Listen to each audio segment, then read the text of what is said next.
ஓம்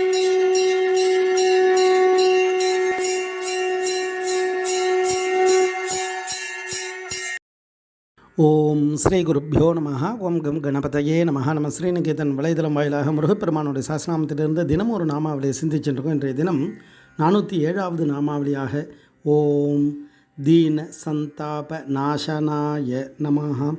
முருகப்பெருமான எளியவர்களுடைய துன்பத்தை போக்கடிப்பவருக்கு நமஸ்காரம் அப்படின்னு வர்ணிக்கிறது. தீன அப்படின்னா ஏழையான, எளிய, புகழற்ற, துன்பமடைந்த அப்படின்னு சொல்லுவா இல்லையா? அப்படி பயந்த சுபாவம், இறைவனுடைய அருளை பெறக்கூடியவா, எளிய ஏழை அப்படின்னு சொல்கிறோம் இல்லையா? அந்த ஜீவனுக்காக இறைவன் வெளிப்பட்டு அவளுடைய துன்பத்தை எல்லாம் போக்குவாராம்.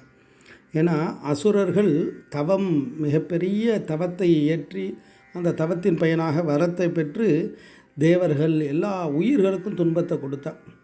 அப்போ அந்த துன்பத்தை பார்த்து அவர்களுடைய அந்த பிரார்த்தனைக்கு இணங்க இறைவன் கருணையால் உருவம் எடுத்து வந்து அந்த அசுரன் என்னெல்லாம் வரம் கேட்டானோ, அதாவது சிவனுக்கு நிகரான தெய்வத்தால் கொல்லப்படணும் அப்படின்னு வரம் கேட்குறான்.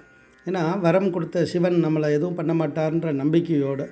அப்போ சிவன் என்ன பண்ணுறார்? அதற்காகவே குமார பரமேஸ்வரனாக வெளிப்பட்டு அந்த அசுர சக்திகளை எல்லாம் அழித்தாராம். அந்த சூரசம்ஹாரத்தினுடைய தத்துவங்கள் அவ்வளோ ஒரு மகத்துவம். அதை தான் கந்தபுராணம் அவ்வளோ அழகாக வர்ணிக்கும். அடியார்கள் பாடும்பொழுதும் சொல்கிறா இல்லையா? ஏழை பங்காளனையே பாடியலோர் எம்பாவாய் அப்படின்னுவர். ஏழை பங்காளனாக இருக்கக்கூடியவர்.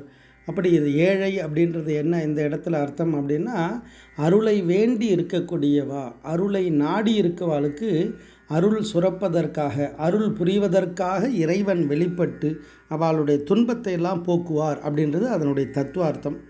இதை தான் இந்த நாமாவளி எளியவர்களுடைய துன்பத்தை போக்கடிப்பவருக்கு நமஸ்காரம்னு இந்த நாமாவளி அழகாக வர்ணிக்கிறது.